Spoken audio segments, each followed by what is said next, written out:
Mga kamanok, musta kayo? Dito, kita-kita naman tayo by probably the month of April and May. Nakita tayo doon sa malaking sabungan. Sirdam na lang tayong nagsasabong sa sabungan ngayon dahil sa successive tayong natalo sa 4 or 5 times tayong natalo sa fight. So dito alam ko mayroong nakakilala sa akin sa even in just only sa pagmumukha natin dahil lagi naman tayong pumupunta sa sabungan. Nag-absent lang tayo just recently dahil sa medyo yung kapital natin ay nagamit natin sa in some other way. So dito ngayon, kumusta lang kayo? Pwede month of April, as what I said a while ago. Month of April and May, kita-kita tayo sa malaking sabungan. So siguro sasali tayo mostly hindi na sa derby competition, just only in half fight. So mga ang nakakilala sa akin, just comment there. Kahit na yung nakakita lang sa akin sa sabungan, just to let me know na parito kayo, ilan kayo ang nakakita na sa akin dito. So yung mga kakilala ko na nandito rin, just comment there. Ikaw yun. Yung mga kilala ko na. Pero sa someday, pag lumaki ang mga natin, lumaki itong farm natin, someday, mabigyan ko kayo ng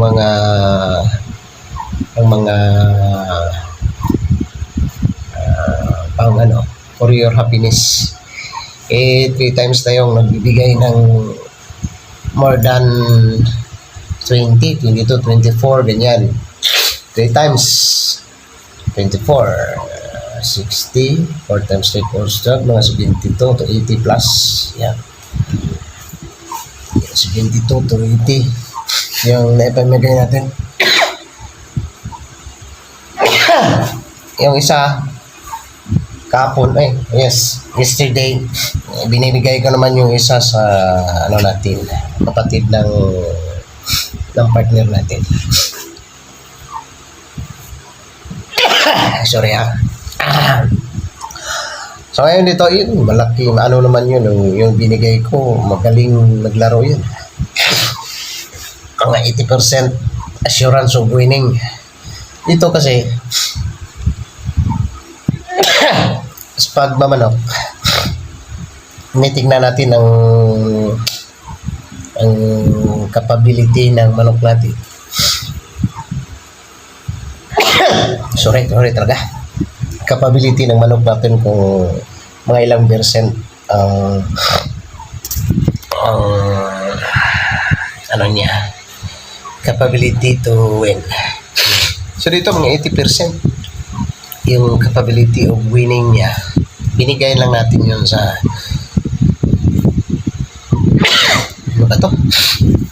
binigay lang natin yun sa kapatid ng wife natin. So ngunit dito, baka makalimutan ko yung mga kakilala ko na tunay na nakakilala sa atin. Nyo, mag-comment kayo niyan yung pangalan nyo dahil sa pag nakapunta kayo sa farm ko someday, pagbibigyan kita ng mga pag bumili ka sa mga sa mga lahi ko, bibigyan kita ng yung paman sa inyo, paman, bigyan kita ng extra basta kilala kita. Yan tayo. So kayo dyan, mag-comment kayo niyan YouTube channel. At saka makikilala ko rin kung subscriber ka, sabihin nyo dahil sa iyo ng mga yun lang ang kaya kong magawa sa iyo. Pag bumili kayo, may bibigyan kita yun ng extra. Pag bibili ka ng isa, pag mayroon akong extra, bibigyan kita. Hindi kaya yung mga inahin, yung mga sisiw, yung pagbibigyan kita, basta kilala mo ako, kung sino ka, kung ano ka man, makikilala ko rin kung sino ka dahil sa yung mga post ko, sasabihin mo eh. Kung subscriber kita, makikilala rin kita dahil sa yung mga post ko. Itatanungin kita kung anong pinost ko. Ganun lang. So dito, itong YouTube channel, wala naman akong maibigay sa inyo na kung ano. Dahil hindi naman tayo mayaman. So yun lang ang mabigay ko sa inyo yung mga subscribers ko. Pag ano na tayo, pwede na kagawas. Nandito kasi ako sa Carmel ngayon. So uwi tayo sa 5 star after this vlog of mine. So dito ito lang yun lang ang pwede kong maibigay sa inyo pag bumili ka. Pag ayaw mong bumili, paano kita bigyan ng paman yun sa amin. Ano ba yung paman sa Tagalog? Dagdag pala. Bibigyan tayo ng dagdag isa o dalawa. Basta't subscribers ka rito Yun lang ang ano ko sa inyo. Ganon tayo. So kaya rin sa natin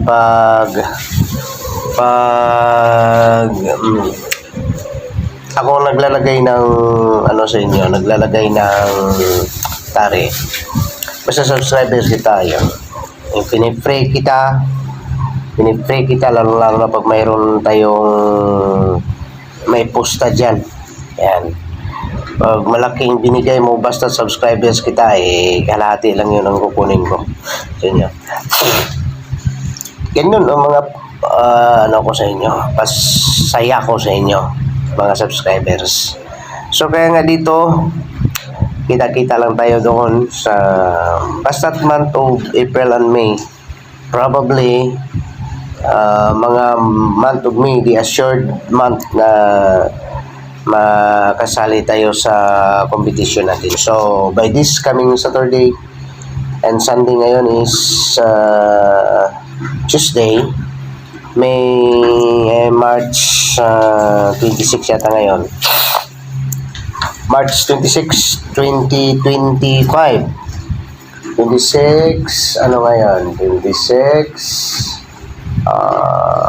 month of March.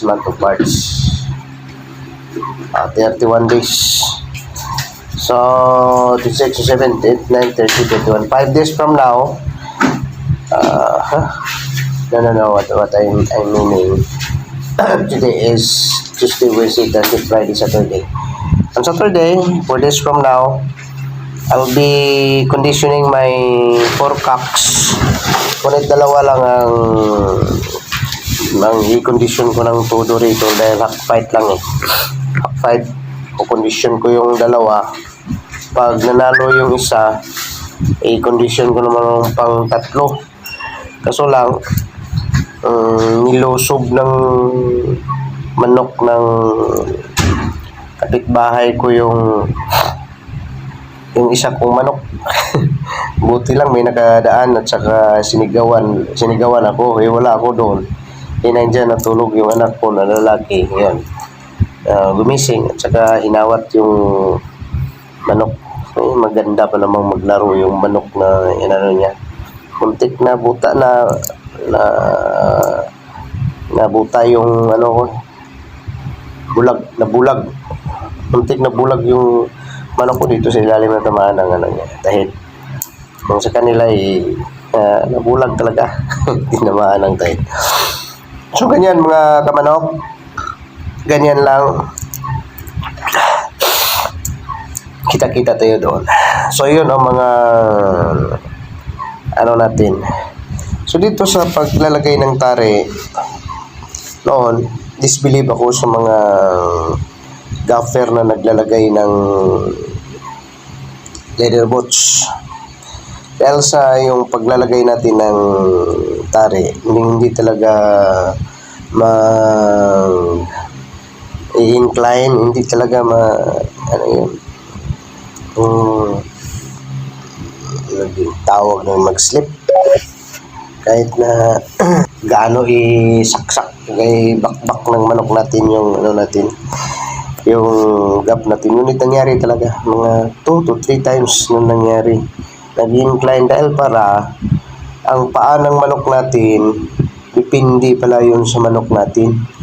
Kaya ngayon, depende yun sa paa ng manok natin. Yung paa ng manok natin, pag may sira yung ano natin, paa ng manok natin, incline talaga. So kaya nga, ang paglalagay ng tari, hindi kailangan na 0-0 yung paglalagay mo ng tari. Kailangan mayroong konting ano yun, yung mayroong konting preparation. Okay, parang lubat na tayo. Ewan ko kung ano pa natin to. Konting preparation na pag just in case babakbak yung manok, labas ang konti dahil papasok yung gap, yung tari, at saka yan, pagpapasok hindi ano pa rin, susugat pa rin. Ngunit pag 0-0 yon, kunting inclination yan, hindi yan susugat na. Yun mga experiences natin sa pagmamanok. So binisbilisan ko lang dahil loba tayo. Yun mga experiences natin sa pagmamanok. So marami pa kong ibibigay sa inyo ng mga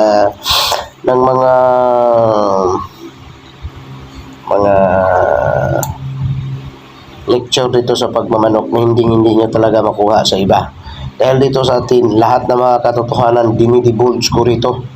So, you're so thankful pag nandito ka, mga kamanok, nandito ka, kahit nag-affair ka, nandito ka, naparito ka. Dahil sa may marami kayong makukuha dito sa channel natin. So, more information I should have to give for the next next na vlog natin, dahil sa siguro mag-focus tayo sa pagmamanok dito dahil hindi naman mabili yung ibang mga post natin. Have a blessed day, my dear kamanok. See you next time.